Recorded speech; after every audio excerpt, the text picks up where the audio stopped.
मित्रों, नमस्कार। मुखौटों की दुनिया में आपका स्वागत है।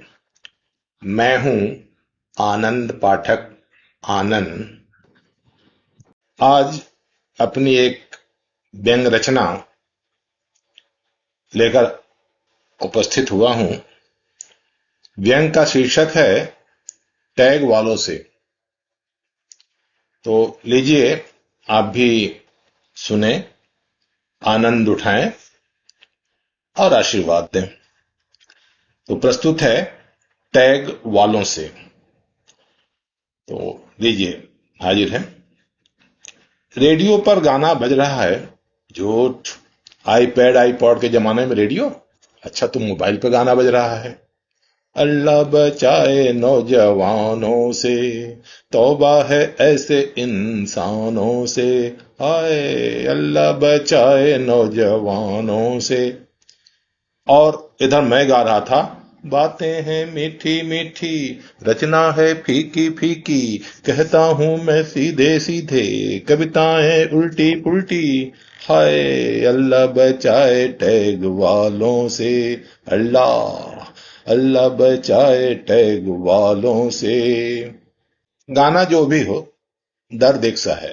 फर्क इतना है कि वो गा रही है, मैं गा रहा हूं।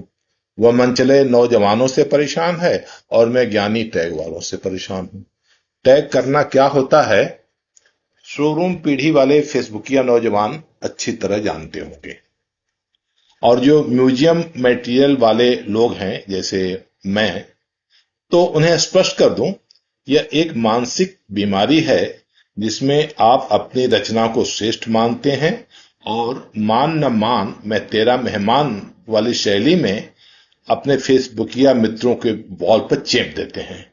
गोया आंख में उंगली डालकर बताते हैं कि तेरा ध्यान किधर है, देख मैं इधर हूं, यह रचना मेरी देख, यह पोज मेरा देख, ये साड़ी मेरी देख, ब्ला ब्ला ब्ला। यह एक घातक बीमारी तो नहीं, पातक बीमारी जरूर है। इस बीमारी में आदमी विक्षिप्त हो जाता है। तब उसे होश नहीं रहता कि वह किसके वॉल पर टैग कर रहा है और किसके सर पर टैप कर रहा है, फूंक रहा है मतलब। इस बीमारी में हर वक्त फेसबुक चेक करते रहना अच्छा लगता है। कितने लाइक आए, कितने कमेंट मिले, कितने वाह वाह हुए, कितनों ने मुझे खिताब दिया। रात में सोते हुए भी अपनी रचना का लाइक गिनता है और कमेंट पढ़ता है, आह्लादित होता है। चिकित्सा शास्त्र में इसे फेसबुखेरिया कहते हैं। मलेरिया, फाइलेरिया, लभेरिया की तर्ज पे। यह मैं अपने अनुभव से कर रहा हूं। फेसबुखेरिया का अनुभव, इस रोग में भूख नहीं लगती, बस लाइक गिनने का मन करता रहता है। कल एक सज्जन फेसबुक पर विलाप करते हुए मिल गए। उनके कई फेसबुकिया मित्र हैं। हर रोज 2 4 10 रचनाएं टैग कर देते हैं, कचरा फैला देते हैं। और भाई साहब हैं कि रोज सुबह सुबह झाड़ू लेकर अपना वॉल साफ करते हैं और मनोच्चारित गाली भी देते हैं उन टैग वालों को, जो यहां उल्लेख करने योग्य भी नहीं है। मैंने सलाह दिया कि भाई साहब, उन सबको ब्लॉक क्यों नहीं कर देते। पाठकों को मैं जरा स्पष्ट कर दूं कि कुछ महिला मित्रों, कवित्रियों ने मुझे पहले ही से ब्लॉक कर रखा है, मगर टैग के कारण नहीं। भाई साहब कहने लगे, पाठक जी, शरीफ आदमी हूं, शराफत में मारा जाता हूं, टैग करने वालों में नहीं। अपनी तो है शराफत, अपनी शराफत तो बची है अभी। फेसबुक पर हर दूसरा आदमी कवि है, लेखक है, गजलकार है, साहित्यकार है, साहित्य का एक्सपर्ट है, गजल का एक्सपर्ट है। बस निरंतर लिखता रहता है, पर पढ़ता नहीं। ना अपना पढ़ता है, ना दूसरों का पढ़ता है। मैं भी ऐसे 2 4 टैग वालों से पीड़ित हूं। कई बार मना किया, हाथ जोड़ा, माफी मांगी, करबत प्रार्थना की कि आपके चरण किधर है प्रभु। कई बार पूछा, मगर वो कहां माने। वो कब बाज आए मुझे टैग करके, वो कब बाज आए मुझे टैग करके, हम ही थक गए हैं मिटाते मिटाते, वो कब बाज आए मुझे टैग करके।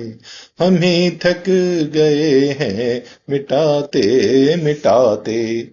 कई बार कहा भाई साहब, माना कि आप वरिष्ठ कवि हैं, गरिष्ठ कवि हैं, शिष्ट कवि हैं, अपशिष्ट कवि हैं, राष्ट्रीय कवि हैं, अंतर्राष्ट्रीय कवि हैं, अंतर्राष्ट्रीय कवि हैं, इस सदी के महान कवि हैं, प्रथम कवि हैं, अंतिम कवि हैं, हिंदी साहित्य के चांद हैं, सूरज हैं, मगर मेरी आंख में उंगली डाल डाल के ये सब क्यों बता रहे हैं? जब सूरज आसमान पर चढ़ेगा देख लेंगे, आपकी रचना भी देख लेंगे। वो कहते हैं भाई साहब, हम लोगों का मकसद इतना होता है कि आप देखें, मैं बड़ा हुआ तो कितना, और आप रह गए ठिगना तो ठिगना तो कितना। मैं कहां से कहां चला आया और तुम, मैं कितना सनद प्रमाण पत्र बटोर लाया और तुम, मैं कितना नारियल फोड़ आया और तुम। अब वह तुमसे तू पर आ गए, वह अब बड़े कवि हो गए हैं। मैं कितना साल उड़ाया और तू, मैं कितना मुशायरा लूट आया और तू। यह देख मेरी फोट दद्दू के साथ और तू, यह देख मेरी प्रोफाइल, यह बुक मेरा देखो, यह सूट मेरा देखो, यह बूट मेरा देखो, मैं हूं शायर लंदन का। है वह इन्हीं सब में मगन है, हिंदी की सेवा कर रहे हैं, हिंदी की तात हो रही है। हम आप कौन होते हैं उन्हें टोकने वाले, उनके टैग करने पर रोकने वाले? कविता करके वह खुद न लसे, कविता लसी पाय है टैग कला। कविता करके वह खुद न लसे, कविता लसी पाय है टैग कला। कल जिसे अपनी कविता सुनाकर आया था, उसी के टैग का पत्थर मेरी तलाश में है। लोग टैग इसलिए करते हैं कि हमें पता चलता रहे कि फेसबुक पर आजकल हिंदी की दशा दिशा क्या चल रही है। नोट, चलते चलते अपने टैग करने वाले नौजवान भाइयों से क्षमा याचना सहित मतरूर सुल्तानपुरी साहब का एक शेर है। जफा के जिक्र पर तुम क्यों संभल कर बैठ गए, जफा के जिक्र पर तुम क्यों संभल कर बैठ गए, तुम्हारी बात नहीं बात है जमाने की। वैसे जफा करने और टैग करने में कोई फर्क नहीं है, दोनों ही में जफा है, भाव बराबर है। अच्छा, आज इतना ही, चलते हैं, अभी यह लेख टैग करने जाना है। सादर धन्यवाद। वीडियो को लाइक और सब्सक्राइब जरूर करें, शेयर भी करें। धन्यवाद।